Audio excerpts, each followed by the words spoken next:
welcome back to Adventuring Academy. My name is Brandon Lee Mulligan. With me today is my wonderful friend and amazing guest, Matthew Mercer. Hi guys, thank you so much for having me. You may know Matthew Mercer as the Dungeon Master of Critical Role, as McCree of Overwatch, and also we're so delighted to announce as Leland in Dimension 20's first side quest, Escape from the Blood Keep. Babies, it's high noon here on this podcast. Gotcha.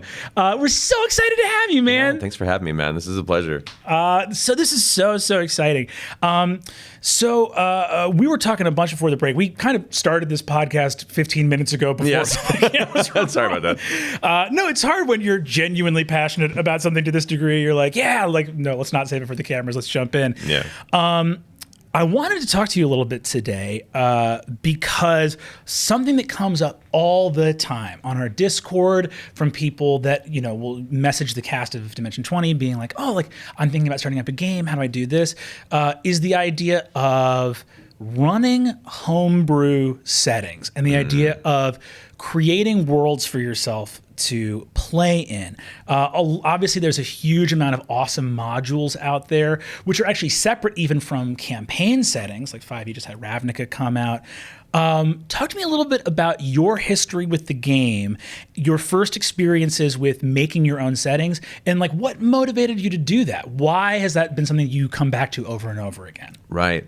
For me, ironically, I came into the game from a homebrew standpoint. Like when I was first introduced to the game, there weren't modules being run. The very first game I ever participated in as a player was a really, really shitty homebrew game and inspired me to start dungeon mastering. So I was like, it has to be better than this. This can't be the game everyone keep hearing about. And so I started running my own game with a few of my friends. And at the time, I really wasn't aware that modules were a thing. I just had the Dungeon Master's Guide, the Player's Handbook, and that was about it. And so it's like, okay, I guess I have to make up a world now. And it was a really terrible world. And, everyone who starts in that amorphous void back then, especially, it's not going to be great. But I did later on when I realized there were modules, I was like, that would have been so much easier from that point. And then I started reading through them and was like, okay, it's good to know that at least eventually when I got more comfortable with my world building, I wasn't that far off from the kind of things that were being presented in these modules. And I think that's for those who want to do a homebrew world, if you haven't run a module or at least haven't read modules, I recommend it because it does give you an idea of a general structure to prepare for sessions and the kind of things in the world you might want to create, in the world to be prepared for when these things come up. It's not by any means a blueprint because everything is its own unique scenario. But yeah, so I came into it from a standpoint of kind of not knowing any better. And that's an amazing superpower. I really can't recommend not knowing any better. It's like an incredible gift to not put that judgment on yourself, to be like, I don't know how this is supposed to work. I'm just going to start. Yeah. It's really interesting to hear you say that. I was very similar in terms of I played with my brothers a lot when I was a kid, and when we were like 6 or 7, we had this thing called Weird World, which was just literally drawing strange lands, beasts. Our incredibly supportive parents put them all over the walls, and when they did that, that was just the floodgates opening until it was like, we're talking like maybe 100+ drawings over the walls of like islands, lands, this, that. So being introduced to D&D was like, oh, you're saying there's a system to represent decision-making and chance in these lands we've already made up? Oh, no. And we're like, yeah, hell yeah, that sounds great. This explains so much. So there's this like idea of, we were already very much in that headspace of like creating mystical lands and like reading a ton of fantasy novels, which is like, I was talking about this with Murphs a little bit, about he comes from like a video game background. I came from a very literary, like Lord of the Rings and Narnia. That was my background too. Yeah, a lot of Piers Anthony, a lot of, Dragons of Autumn Twilight, like all those classic books. Oh yeah, Dragon Riders, like all just boom, boom, boom down the line. So this very literary background, and to this day, I'm like, if a book doesn't have a map of some kind of land in the front of it, odds of me enjoying that book very low. But there is a similar situation when I first started DMing. I was like 10 years old. It never occurred to me to have anything outside of our own homebrew settings. Yeah. And I've talked about this a little bit with modules, which again, I do want to separate from campaign settings. In the very first episode of this podcast, I talk a little bit of shit about modules, only because I struggle with them. Because I find it hard as a DM to navigate the bridge between where my authorship begins and ends. I actually agree with you on that. That's because I've done modules since then, but in the same way that like I came at it from that standpoint of not knowing any better, trying to consolidate that, I felt like I was either being untrue to the module if I wasn't sticking to it, and it would break it down the road. Right. Versus learning how to trust myself that I can fix whatever issues come up and still make it my own. And I think it's a lot of an issue that people come up with when they're new to the game, or at least aren't as familiar with modules, that you do not have to stick to it. Right. Yeah, they're in fact, a lot of the fun of it is taking the module and going, all right, this is interesting. How can I pull this apart, take my favorite pieces of it, and still make it my own? Oh, yeah. I mean, we covered this in the very first episode, but there was, the first module I ever ran was Axe of the Dwarvish Lords, was, them plunging into a dungeon. This dwarven princess was supposed to be kidnapped. Well, in the very first scene of the game, the dwarven princess, there's like flavor in the book about her not being into the marriage. So my PCs clocked that with like whatever the second edition version of an insight check was. Yeah. And they kidnapped the bride and bounced. They fled town. There's no going into the dungeon. This is now a case of a fugitive, like a kidnapping scenario. And so it's one of those things where I was like, well, to hell with this. If the PCs are going to throw this many wrenches into the works, I'm better off just, relying on my own mind, period. Yeah. But I obviously, with campaign settings, it's very different because there's things like Planescape, which I played in all throughout my teenage years. Love Planescape. And there's a lot of other great ones like Athos or there's stuff like that. And this is something that's interesting as someone who's both created settings and has also played in a lot of the core D&D settings. What do you, and this is, I'm going to get very philosophical. Go ahead. What is the purpose of a setting? And whether you are creating it or simply, being the vessel of it, what is important to you about a setting and representing it, and what its job is in the minutia of actually playing a D&D game?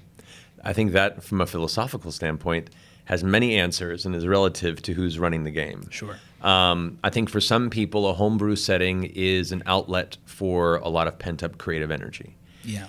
There are a lot of people out there that, want to write, want to create, and maybe they aren't artists, maybe they aren't painters, maybe they aren't poets, maybe they don't feel comfortable enough in their ability to do prose and dialogue, but they still want to create something that feels their own and feels unique and magical. And being able to create your own homebrew world that doesn't require it to be legible by other people, just understood by you and then presented to your friends at the table, that in itself is a very kind of wonderful and cathartic act of creation. And I think for a lot of people, that can be a fantastic outlet that can lead to inspiration to pursue some of these other creative things that maybe you didn't have the confidence in. And I've seen a lot of people that have come into D&D in recent years through all these different great communities say that because of my time running this game and creating my homebrew world, now I'm writing a novel, or now I'm in the process of going into a creative writing course, or maybe I'm discovering that I want to go into theater. These are all different things that stem from this little spark that you didn't think you had an outlet for until you began to create your own game. I mean, no joke. You can draw a direct line in my life from College Humor to UCB in New York to me getting those D&D books when I was a kid. Yeah. It is a direct, I even used to joke with friends when I was improvising in New York and being like, the skills I got from playing at the table with my friends. Yeah. Which is very real. That I think is really awesome. And it's something interesting. I don't know if you have struggled with this before, because I sometimes will get questions about what are your tips for designing a setting?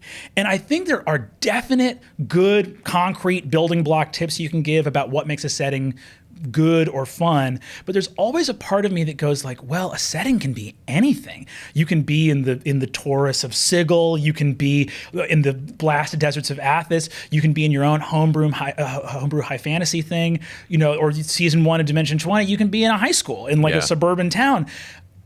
And it made me have this weird thing where I was thinking about how to communicate good concrete tips to people that want to do this, and trying to balance that with the fact that when I'm coming up with a setting, a lot of it is just like a thing appeared in my head. Yeah, it's hard to convey that. And once again, it's a relative experience. Even before, and I was saying some people, they just want to create something. For some people, it's because they find something that's lacking in the space of storytelling that they want to convey. It's a personal narrative or something about their life and their world experience they feel isn't being represented out there. And they want to be able to express that and invite other people to see this other viewpoint and kind of world that they want to tell their story with. That's why another tip I would say for creating your homebrew setting is come up with a strong theme. Yeah. I will honestly say, when I started my Critical Role game at home, before we ever started streaming it, it was a one-shot. There was no central theme. The world building for me was very reactionary when I began to flesh out Tal'Dorei, and it wasn't until partway through that campaign that I began to figure out what the themes were. But even then, it was very much like a classic kind of vanilla fantasy was where it began, and then eventually when it began to become more of a thing, I wanted to figure out what themes I wanted to express as part of this world and this story. And in the new campaign, for the Wildmount setting, I definitely wanted to pursue different themes. I wanted to find ways to tackle the intrinsic coding of monstrous races being evil, and tackle ideas of relative morality and conflict and warfare and the good and bad things that come out of that on a historic level. And I built the setting kind of around those themes. So it can be as simple as going, I want to make a theme where the people can fly, and the animals are their best friends. Like, okay, sure, that's unique. It could be ridiculous, complicated political threads. It could be, I want a world where everyone lives on the moon now because the world's destroyed and they're trying to find a way to rebuild the world. It can be a dimension hopping sliders type thing where this setting is built in the idea that every few days the world changes in unexpected ways, and it's all about adaptation. It's about a society trying to survive and adapt. All of these can be their own settings, but you want to try and think of a core theme, because once you can clarify that, it'll inform and in many ways kind of springboard the ideas of how your world building is going to go. If you don't have a theme, then you're kind of loosely trying to find space in the ether. Like, there's a town here. Why is there a town? Because I feel like there should be a town here. And that's fine. There are towns that exist that are there because someone thought there should be a town there. Believe me, I know. I've lived in some of these. I've driven past many of these. There are places where you drive by and go, why is there a town? There's no reason there is a town here. And somebody went, I'm going to put a town here. And that's fine. But I think for the fun and enjoyment of your players, you want there to be some sort of core, even just a subtle theme that excites you to tell a unique story. I 1,000,000% agree. And not only that, but I think what you're driving at is also something that it comes from a place of deep pragmatism. Because when you start talking about world building, it can feel you can feel your brain just start to expand and go galaxy Scary brain. Shit, man. Yeah. But to get really pragmatic, what you're talking about when you're talking about theme relates to the most pragmatic thing, which is, what's the experience my players are going to have at the table? And when you organize your ideas of world building, not around like, okay, I could come up with anything. What do I come up with? But rather, okay, let's get really precise. What is the vibe I want my players to have while they're playing this game? What's the type of story that I think they'd have fun doing? Because probably by the time you're homebrewing, or at least for me, I knew who loosely I wanted to play with. And I was like, I kind of know what we like or what I think is fun. And I think the idea of organizing around a theme gets to, this is like some hot take territory here in terms of world building. Because a lot of people are jumping on the internet talking about world building, and you get a lot of people who will come out and be like, good world building is like, you need to know the logistics of the trade routes between this and the topography of rivers and this and that. And that's all awesome if the vibe of your setting is one of hyperrealism. Yeah. Right? And that's great. That's great. I mean, that's honestly some of the basis of early Dungeons & Dragons and role-playing games. A lot of historical enthusiasts that they didn't just want to build a story, but they wanted to feel like it was a living, breathing world and break down their Excel documents on, the trade transitions between copper and iron ores to grade manufacturing. And that's cool. Not to everyone. Right. And but it could be for your table. And what I would say there again is, like, don't get it twisted. Like, like high logistics is not the one true path. It is if that's the tone you're going for. And similarly, like I often get into tiffs with friends who will bring up Harry Potter, which to me, I often go to bat. And amongst some certain circles, this is a hot take. I go, Harry Potter has the best world building of almost any fantasy series that I can recall. And people will be like, what do you know, why? Like, what's the world building Harry Potter got going for it? And I go like, well, look, there is people to this day know what their Hogwarts house is. That's good world building. And it's an element of, now I will say that, why do I bring that up? Because the logistics of Harry Potter are fucking nonsense. They're fucking crazy. You have, and if I've said this before, I think I might have said this in some, not on this podcast, but somewhere else. I'm going to say it again. If you've got a civilization of wizards who can teleport at will, and they have their mail delivered by nature's slowest bird, that's fucking animal cruelty. That's not okay. That's not okay. And I know what you're going to say. You're going to say you can't apparate in the grounds of Hogwarts. Why are we running our civilization based on the bylaws of one school? Yeah. If the idea that I would be able to teleport anywhere with no effort and I would ever write someone a letter is fucking crazy. If we want to be logistical about the entirety of Harry Potter, Hogwarts is the Illuminati. They run the world because if you can do the things they're doing, why the fuck would they not be just helming the future of society and becoming just an entirely oppressive political force that nobody could argue against? And also on the flip side, if you're not an oppressive political force, you're just allowing the horrors of the world to happen. Like you've got to make a move at some point. And the idea of here is like all of that is, I say, with only the utmost love. Of course. Because I treasure those books. I've read them so many times. But the reason I bring that up is if you're in your head designing your first setting, you're a DM, you want to make your homebrew setting, and you're getting hung up on logistics, remember that a setting's strength is not only logistics, it's also bum ba bum bum bum bum and a fucking owl and it flies in the wands and like the little boarding school uniforms. All of that stuff actually has, I would say, a heavier pragmatic weight on what brings joy to your players, which let's not forget is the point, right? Yeah, I completely agree. It's one of those things where, I'm going to mic here for a moment. That's better. For me, like you said, theming, mood, and breathing life to the macro elements of it are what are going to draw your players in. The logistics of it are what are going to make you comfortable in making logical choices on a reactionary basis, which is honestly most of what you do as a dungeon master. Right. You're building a bunch of structures and toys and things for your players to play with, and you want to feel prepared enough that when they start messing with it, you can go, okay, well, this happens because it makes sense. Right. And I would say that like knowing the logistics is a great way to have that come back. I would also say, and this is something I talk about a lot as an improv teacher, that, and this is very related to theme, is the idea of tone and mood provide logic as well. I ran a setting for many years during college and after with a bunch of friends. I ran it when I was working at a LARP summer camp. So it was kind of a West Marches style thing where everyone that was working at the camp was playing. We had like 40 PCs who would show up randomly. So I was like, how the hell do we make this work? And so we set it in one city. It was called Storm City, and it was fantasy noir. It was like, it was in this mountain pass. There was a curse where it was always raining. So there was like 4 hours of shitty gray sunlight and then 20 hours of night every day.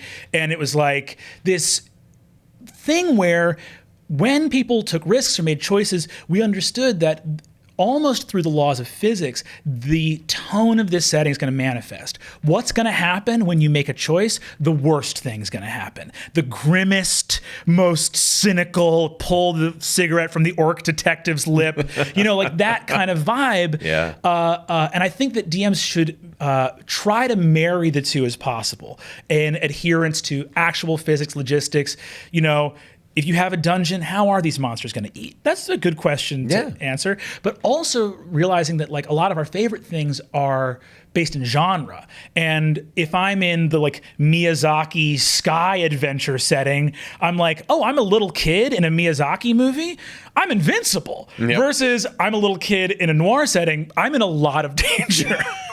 That's a very important distinction. Really, you gotta know tone. But no, that you want to build enough where you feel comfortable that you can, or if you're building a setting for other people to play in as well, that they can feel comfortable stepping in and knowing those things very quickly. And no setting is perfect.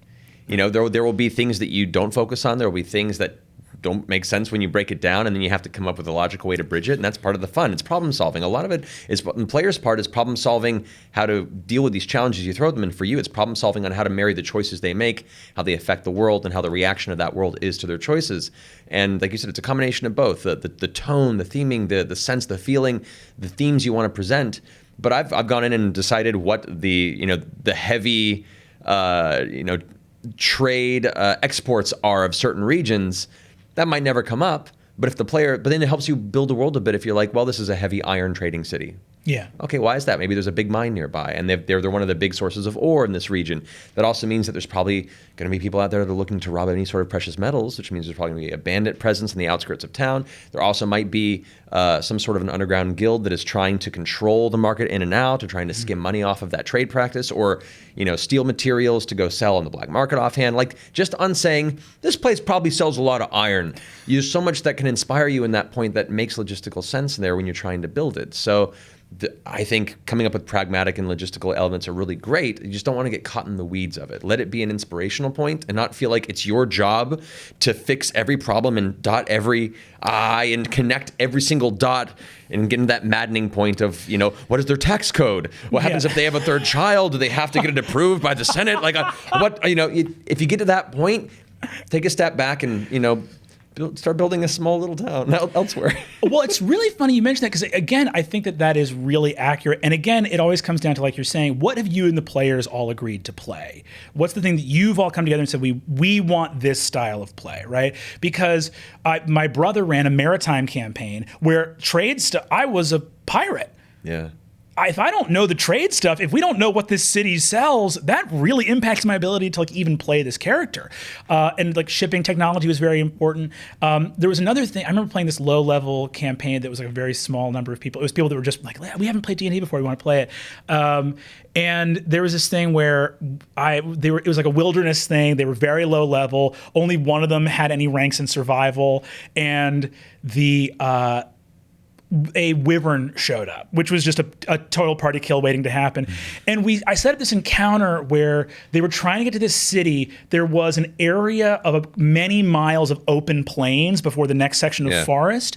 And I was like, okay, if you guys go out, the wyvern will see you flying over in the sky. And they were like, can we try to run across it at night? And we had to make this whole encounter, which was, can you run for 10 hours straight during the night while it's not active? And it sounds so crunchy and boring, because all it was a bunch of Constitution saving throws. Yeah. I put on some music, and rolling these 12 Constitution saving throws in a row, I've never seen PCs sweat more in my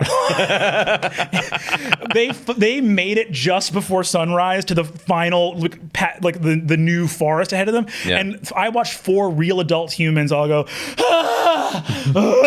like they had just run 30 miles or whatever.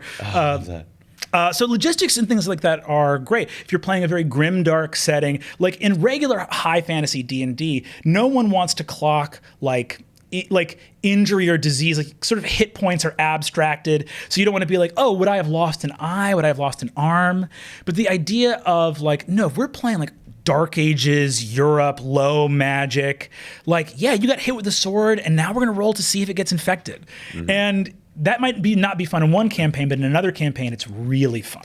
And to step away from the world building scenario, this comes into the kind of campaign prep, but it's important to have those conversations with the people at the table before you start playing.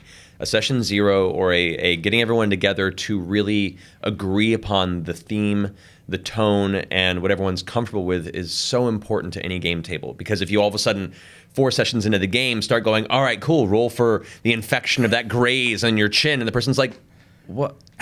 I just want to be an elf that makes sparkles. And you're like, I know. It's going to be hard to make sparkles when your throat gets gangrene. So let's roll and see how well that goes for you. That's an incongruency in enjoyment of the game, possibly, you know? Yeah. So you want to make sure that everyone's onboarded to what it is, because you might be friends where you're like, is it cool if we go super grim dark and want there to be real, like, accruing consequences to damage? Everyone's like, yeah, I love that. Then hell yeah, you're all on board and everyone's excited when those threats come up. But if you have an outlier on that, there's going to be tension and there's going to be disagreement. I totally agree. I feel so bad for old Thalmiriel. Where is our sparkle mage? I have terrible news. We're going to take some audience questions now. This one's from Hollywood. Thanks, Hollywood. By the way, if you're watching this on YouTube, you could have watched it a week earlier on Dropout if you wanted to do that, and you would have gotten it. Also, we only accept questions from people who subscribed for our Dropout Discord server. So these are all taken from people there. Thanks for submitting questions. From Hollywood. In terms of alignment, do you think it has any real utility for player characters at this point? Or just so you can tell if you're dealing with a demon in disguise and such? Any thoughts on the very early one-axis alignment that assumed a certain cosmology where law and chaos were at war and characters might be aligned with one side or the other, or neutral in the conflict? I think this is an expansive topic. I think the alignment system, as presented in like D&D, the popularized alignment system from those days, I think can be a good utility for people that need a guideline to build a character around. Mm-hmm. For people like our performers, like we're used to stepping into roles and kind of creating in that space and letting the character's personality inform their decisions. But for some people, it's not a comfortable thing to do, and the alignment choice can help them become comfortable and where that character will go, as opposed to going, I just made this character and then over time I think they're making good choices. Maybe they're a good person. People are like, I want to know if this is a good character because that will make me comfortable in making choices and making decisions as this personality. Right. I don't think it's necessary. I think it's a good training wheels type scenario when it comes to role playing, but once you have more experience, you're more interested in what the personality and the goals of your character are versus whether or not they're good, evil, neutral, and across the order and law spectrum. I totally agree. And I think that weirdly, as someone who studied philosophy formally, 5e made a really strong move towards, I think, a more realistic depiction of human nature when it emphasized bonds, ideals, flaws. Yes. Again, not to be the expert on how human beings work, but generally speaking, it feels truer to me, the idea of like, oh, people do have like their bonds, their attachments to a group and to a community, or if not to a community, then to something else that's sort of tangible. They have their ideals, which might be organized along good or evil, or might not. I have a long-running campaign that is in a kind of colonial period where it's a lot of humans fighting other civilizations of humans, and detect evil and detect good become really hard because you're like, what does that mean in this context where there's not exactly demons? And one of the things I ended up doing was we had detect evil become a cultural spell, so that we had one character from this culture called Yashad, where his detect evil is just detect cowardice. And it just means like, if you are physically, martially brave, you register to this guy as a good guy. And if you're not, you don't. So you could be the nicest, sweetest guy from this other little gnome culture or whatever, but if you get scared of physical confrontation, you're going to register as evil to this guy. That's interesting. Yeah, well, because when you break it down, there are universally good things that people can do, and there are universally evil things where most everyone agrees that's an evil person to do this. Yeah. You know, there's no one like, I don't know, Jeffrey Dahmer, he just misunderstood. Like, that guy was a fuckhead. But the 95% gradient in between those two is a lot of relative morality that you can't define on a universal scale. And so to that degree, I like adjustments like that, where you can customize aspects of it on a cultural level, on a perspective level. And yeah, I think it's an interesting tool on a basic scale. But as you become more of an advanced player and you want to pursue more delicious, detailed, and I don't know, philosophically fulfilling storytelling at the Yeah. table, you really have to ask yourself what those mean or if they're even necessary. I think that's very, very apt for almost any DM listening to this to like customize that again to your table. I would also say though that I think alignment's not going anywhere anytime soon. No. Partially because it is directly tied into the cosmology of the setting of D&D. If like as long as there is Mount Celestia, Arborea, Beator, and the Abyss, you're going to have these 4 corner points of lawful good, chaotic good, lawful evil, chaotic evil, and like what does that mean? Which I think is a kind of interesting. There's other ways around that, but I think that it's interesting that the utility of alignment in D&D is pretty equal to the utility of things like Myers-Briggs and other stuff in our world. Where it's like, oh, this is one way of describing something that was kind of already there to begin with. You know what I mean? Yeah. Like, it makes more sense to be like, oh, this person has these tendencies towards order and goodness in that classic kind of paladin way. But that's just sort of a type of person to be, and this is describing that, rather than someone being like, I have dedicated myself to the ideals of lawful goodness, which is, it's like that's sort of a cart before the horse scenario. You know what I mean? Yeah. Well, I think that's also why in the older editions, paladins were a very difficult class to really exemplify or play, because players would either have a hard time enjoying or fitting themselves into this preconceived notion of a lawful good paladin. Yeah. I can only do this much. My character can make choices in this box, and anything beyond that, I attack you. That for a long time, that was kind of the perspective. And people either played paladins to be a dick to the rest of the players at the table and kind of fulfill a power fantasy of, ha-ha! You looked at me wrong. Stab. Yeah. Or they just didn't want to tackle it, and they were like, "That's too constraining." Like they're powerful, but I don't ever want to try and fit into this not realistic perception of a good character. Right. It's not going anywhere, and it has utility. It has utility for setting. It has utility for being able to understand that in a game like Dungeons and Dragons or a lot of our role-playing games where you ultimately, part of the game is to overcome villains and rise up and become a hero. There has to be some level of universal antagonism. Right. And that's where the fiends come in. That's where part of that cosmology, there is a pure and defined entity force that is evil. Yeah. It may not be realistic to some stories out there, but that, I think, the alignment comes more into play in the outer planes type aspect of it. But when it comes to more personal stories in the world of humans and dwarves and tieflings all living together, mass hysteria type scenario, it gets a little more weird. Yeah, I totally agree. That makes sense to me. This is a good one. From the we don't have a name here. Well, whoever you are, thank you. Thank you. From the DM POV, what do you think of stereotypical accents used for NPCs? I'm split because I can see how having a gruff, mean character use a Russian accent, for instance, adds to the immersion for players. But there's got to be a line where it becomes a little derogatory at some point. Very much so. That's actually something I'm very sensitive about. As a voice actor, I've studied a lot of dialects and accents. It's something that I've just enjoyed personally. It's both immersing yourself in cultures you haven't had the opportunity to really engage with, and kind of, I love the beauty of regionalisms and accents. I love listening to the wide variety of interpretations of English and other languages and how it sounds. And there's many languages that are poetry. I love listening to a thick Scottish brogue. I love listening to fluent Afrikaans. I love listening to all these different beautiful things. And I want to incorporate and show a diverse world. And part of that is trying to ride that line of what is considered appreciation versus what is derogatory. I'm not saying I've always gotten it right, but as long as you're conscious of that, I think that's a step in the right direction. I think the importance is to ensure that, one, you're not trying to play it for laughs necessarily. Right. Sometimes you can't help it. I say this as a Scottish man. Sometimes it gets real ridiculous and you can't help but chuckle. So that's fine.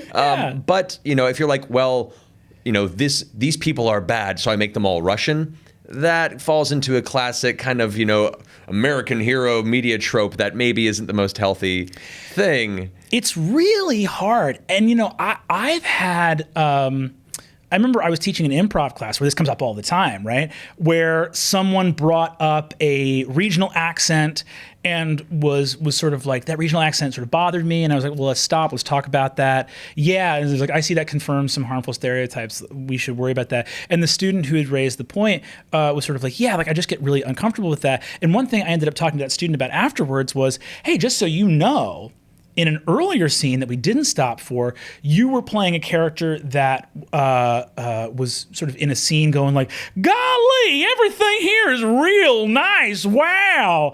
And it's like, that's classism. You're doing a lower class voice. You're doing a voice of a like poor, unprivileged, like that idea of, and the problem is like we were all laughing because there's this horrifying thing with comedy where you go like, oh yeah, like, a redneck becoming the king of England, that's crazy. That would never happen. But why are we laughing? Oh, there's some like class stuff baked in there, and that's a bummer, and you got to examine that. Especially, I think this comes up a lot when you're in a setting that actually has real groups of real people from the real world, right? Yes. But even when you're like, if we go and look at Lord of the Rings, is there something fucked up in the fact that all the orcs are Cockney and all the elves are RP? Yeah. Yeah. Yeah, there is. Why can't we have some orc being like, I do say, I love to destroy the world's men. Sorry, Solomon. Sorry's on the phone. Or and conversely, why can't we have an elf be like, look, there's a couple of things I love. I love Rivendell. I love a nice bottle of wine. Like, why not? Yeah. No. And I think it's one thing. If your players raise discomfort at the table, take that into consideration and be like, okay, well, I need to work on this. Mm-hmm. Another thing is if you're going to include, because I think accents and regionalisms are a great shorthand for showing a variety of personalities and characters in your world if you're comfortable in that, but make it a variety. Don't attribute one to a certain stereotype of a bad person, or you can show that culturally diverse life in the world that you're running, in the world that you're building, but you have to also keep in mind that people from all walks of life come from all walks, and you might have a bad guy that's Russian, but also make sure to include some good guys that are Russian. Yeah. You might have a bad guy that has an Irish accent, maybe include a good guy that's an Irish accent. Try and make it not about the accent. It's just a layer of cultural flavor based on where they're from and how they grew up that adds to the world and the experience and doesn't become a defining characteristic of their personality. I 100% agree. And I think that there is that, you're talking about this balance between, on the one hand, like, yeah, we don't ever want to become derogatory or fall into stereotype, but if you are employing voices, which I think does create immersion and fun at the table to have a variety of character voices. Also, the reason I started doing voices as a kid for characters was just to keep them all straight, to literally keep it like, who's talking right now? But one of the things that you want to do, I think, too, is look for not going too far the other way of avoiding voices, which can almost become weirdly like erasure. Like, our world is full of people who sound different. Yeah. And if your world is reflective of that, then you should have people that sound different. But that idea of not ever having anything be monolithic or having one group of people be one type of way. I'm just flashing back to all the characters I have now.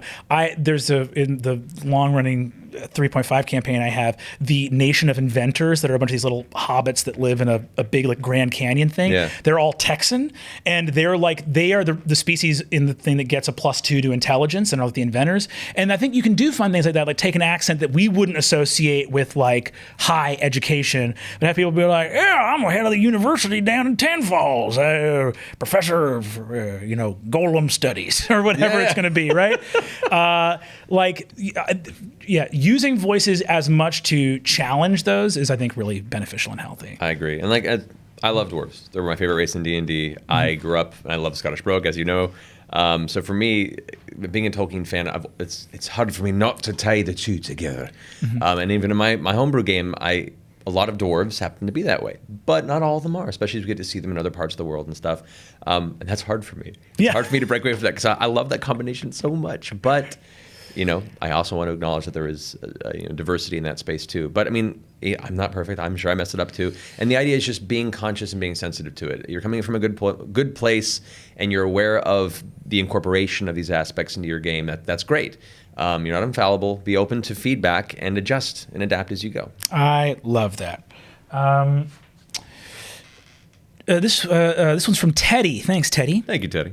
Do you have any suggestions for DMs dealing with weak characters? I've been DMing a few one-shots to get my feet wet, and I have a couple players in particular who give their characters no personality or motivation, or worse, they don't give me any character information at all. All my PCs have procrastination issues and don't make characters until the day of the game, at which point they just throw some stats on a character sheet and sit back waiting for me to entertain them. It's hard to get any input in character creation since we play over Roll20 in Discord instead of in person. That is a difficult thing, and it's not terribly uncommon through the ages of the game has existed.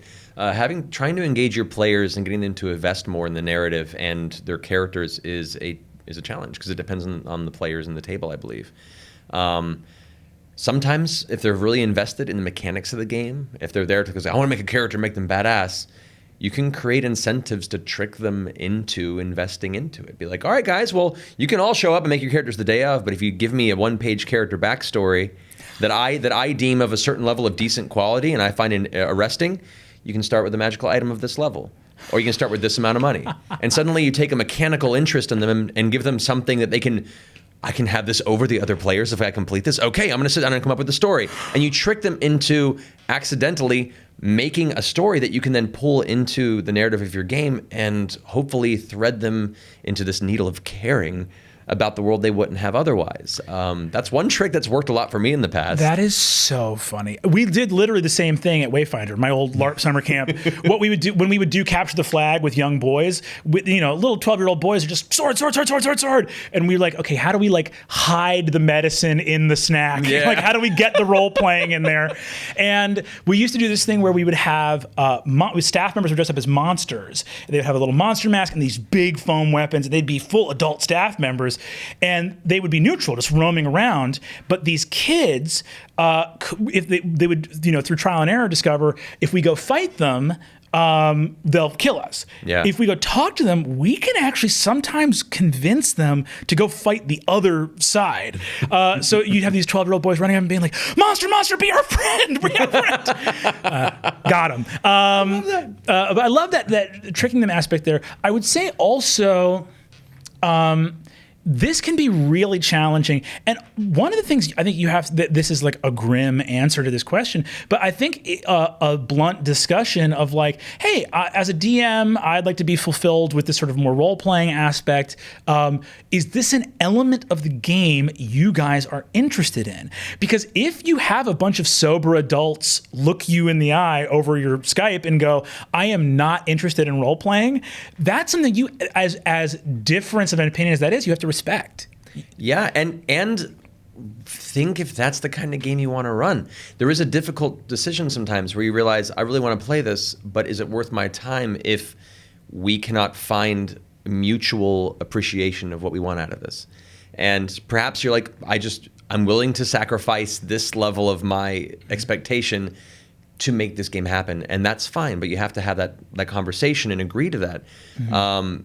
But there also is a level where you're like, for the amount of energy I'm putting into this game, if my players aren't going to engage and they're not willing to meet me halfway, maybe I need to find other players who are willing to meet me on that level. Mm-hmm. Not everyone has that luxury, depending on where you're looking, but thankfully as the community grows and you'll have more and more options, especially if you're used to Roll20, of engaging with other players and finding groups of people that are more interested in what kind of story you want to tell. Yeah. And you have, you have to make sure that you're all on the same page with expectation. You can trick them into it, have that talk. And here's the thing too, the dungeon master, it's not your job to entertain your players.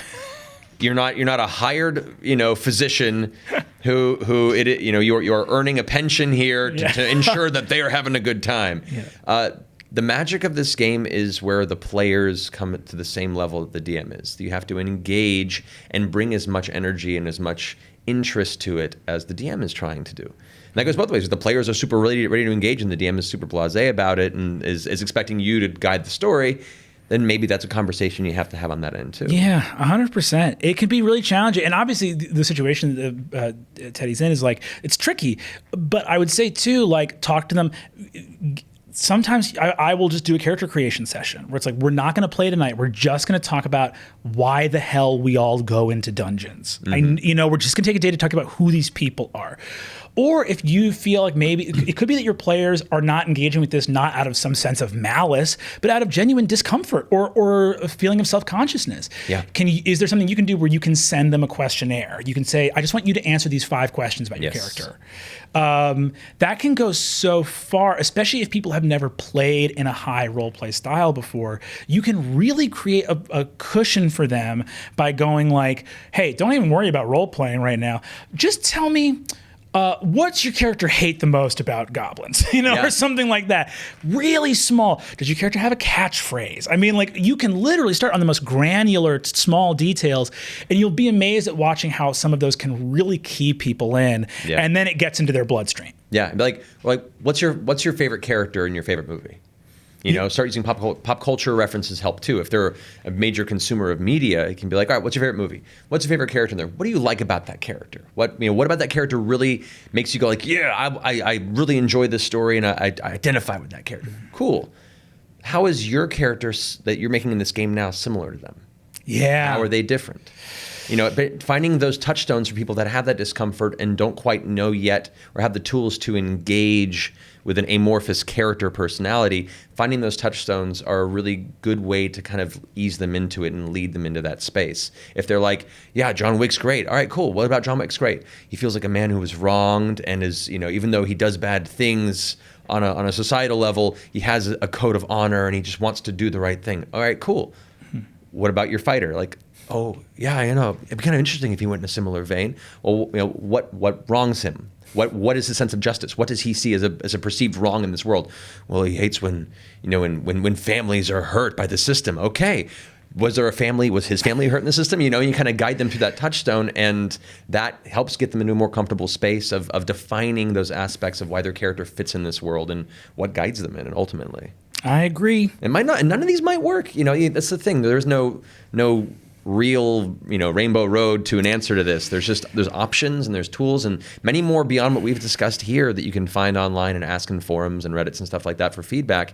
And hopefully one of these will help, and there's a possibility it might not. And you either have to adjust your expectations or maybe just they have to find a DM that fits their style and you need to find players that fit yours. Yeah, that's absolutely right.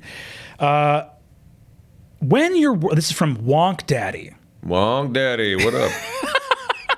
When you're world building, how do you decide what to flesh out and what to leave vague? I feel like whenever I try to get into creating a campaign myself, I get overwhelmed with all the little details, and I feel like I need to have an answer for everything or else I'll get stuck and ruin the entire thing. That is a very common concern. Yeah. I've fallen into that trap. Well, yeah, because you want to have a good return on investment, right? And there are certain points when whether you're designing a city in your setting or the full cosmology of the war between the gods 1,000 years ago, there's always this question you're asking in your head of what has the highest likelihood of being something that brings joy to my players? Because every DM has felt the sting of, you don't want to talk to the Thieves Guild in the city? Okay. Yeah. Bye, work. So that is be really frustrating. I would say for one thing, to play off of that particular element, that Thieves Guild that you felt you had to throw away, that you've put so much energy into, that isn't necessarily discarded. It can be reskinned and introduced later in the game at another place, and perhaps they might now want to check out this other Thieves Guild. And you're like, oh yes, this isn't the Libra Arcasium. This is, the Skybearers. Just quickly scribble on the front and hand it over. It's very much you want to use all the parts of the buffalo in your campaign so nothing goes to waste. And so don't consider that if they don't go a certain path or interact with a specific faction or NPC that you're hoping they would, you can always find a way to retool them and bring them back in your story and still see that elevated. But yeah, I mean, as far as limitations, it's a fine line. I myself, when it comes to world building on a small scale, like a city, I try to keep it to 2 pages. Yep. And that is discussing like an overall paragraph that is the theme of the location. What's it look like? What's it smell like? The people that live there, is it squalor? Is it a higher society? Is there a combination of the two? And how do they interact? Is there a ruling class who are seen as the overlords of this location? And perhaps a sentence or two about what are the major trades that go on here. With the society here, does it function on natural goods? Does it come off of produce? Does it come off of mercenary work? Does it come off of a plentiful ore mine nearby? Or is it merely a trade post and it's all other imports coming in and out? That already gives you something in just very basic bullet points, an idea of where to make things up in that space. That is, I think, really key. And it's the idea of, and this is going to be different for everyone. Yeah. So the answer I'm going to give is relative to you, the viewer, but that doesn't mean that it's not real or actionable. And the advice is, I create as much pre-work information, and this goes for there are certain things that you have to do concretely, like stat blocks for monsters. You got to do that concretely, but things that are the narrative world building, cities, plots, characters, motivations, I do try always to hit the bullseye, which is exactly as much as I need to know to make improvising the things I don't easy. Yes. Right? And you can almost, to give you a weird visual analysis, it's almost like you have void and you're just trying to raise one mountain over here and one little city over here and a character over here until the sort of grayish spaces that are still void are borrowing enough texture and illumination from the other things you've populated the world with that you're like, there's no more places of pure void anymore. It's just enough information scattered around that if I have to go into this middle part where it's like, well, what's between the city you said exists and the mountain you said exists? And it's like, cool, I have enough information from those two things that I know what's there. Exactly. It's preparing enough for yourself that you can make informed decisions in the spot based on what you've already prepared. That was a great visual example of exactly that. I'm genuinely impressed. Well done. Shucks. But there is, I think it's really true, and I think there's something else that I love as well. And this comes back full circle we were talking about before, which is like what guides world building, which is make sure that the work you're doing serves what you're trying to accomplish. And what I mean by that is, I think we can, at least for me as a DM, a lot of times when I'm making something, I kind of have an idea of what I want it to do. Like, you're making a city. Cool. Not all cities serve the same purpose in D&D. Is this city like the incredible shining Minas Tirith, where its job is to be like the beautiful seat of culture? Cool. You should flesh out some statues, some public fountains. Where's the big mage guild where they do the incredible stuff? What's the holiday they're going to be celebrating when you get there? Cool. This is like the shady dock city, like the crime city. That one needs thieves guilds, and that one you should stat out some like street toughs that might try to rob the PCs. So I think you can narrow in, rather than having to do everything for everywhere, think, what's the job of this part of the setting? What is this on my Swiss Army knife of narrative things I'm creating for how they're going to interact with the PCs? Yeah, and consider too, and that's world building on the kind of micro city scale. On a macro scale, only enough of the themes that you can build off of. You know, the cities you want to flesh out, the locations the party are heading towards. You kind of want to lay the track ahead of you a little bit, but you don't have to, flesh out the entirety of the pantheon and their history. You can be like, are there gods? Is there a singular god? Are there no gods and they've been destroyed? Mm-hmm. That's enough information. Have a god of love with a name. That's all you need. You don't have to talk about, 2,000 years before they were risen from the waters in this era, and then they fought. That you totally can, by all means. But if there's a god of love, mm-hmm. That's enough. You'd be like, you see a statue of, a young woman holding forth a wreath made of flowers, and she's, Denna, the goddess of love. The player's like, oh shit, all right, cool. That's all you need. And you can riff off of that, or the players will keep walking, and you're like, cool, I didn't need any more information about that. No, that's all they need. So yeah, it's kind of like on a macro scale, you only need a few sentences. You only need something that you can reference in the lore, or that you can use as inspiration to other more micro world building. And then as you get to continents, and you get to regions, and you get to cities, that's when you get a little more detailed. And even then, a lot of my world building for the last campaign especially, I only did as the players were going along. That's huge. And you can't discredit that. Because there's a funny thing, as I think two things are, there's a great old quote, like a World War II quote of some general was like, plans are useless, planning is essential, which I love, right? Yeah. And what's great about that when you look at it is I think it's important for you as a DM to be like, what's this world going to feel like? What's it going to be like? What's the vibe I'm going for? Classic high fantasy, something else. But also, everything you make has to be able to get thrown away if what happens at the table changes things. Yes. And there's an element that's really fun too. Like, I made this setting that I thought was all like sky pulp, steampunky, Miyazaki, biplanes, and this and that and that. And I was like, yeah, this is gonna be so cool. And then my PCs around level 3 or 4 were like, we're going to stage a revolution against the Empire, and we're going to overthrow them. And I was like, this got very dark. For the past many years now, the whole tone changed, where it's the kind of aesthetic of these like biplanes and zeppelins and stuff like that, but it has taken this emotional tone of like, we are trying to overthrow an evil empire, and we are revolutionaries, we're freedom fighters. And so as a DM, on the level of macro stuff like theme and world, and then on the micro level of just who you thought they were going to talk to at the tavern, you got to be ready to completely switch things on their head based on what the PCs are going to throw at you. Oh, easily. I mean, and now, once again, the players will fuck everything up, and they will inform your maddening chase to put things together. And so enough preparation to where you have things to fall back on, but you don't have to flesh everything out in advance. It's too intimidating. My current campaign, I wasn't expecting it to have as many dark themes, but the players all made characters with super tragic backstories for the most part. And I was like, okay, well, there's going to be a lot of tragedy that we're going to go through. So I hope this is cathartic for all of our viewers, because it's going to be for us.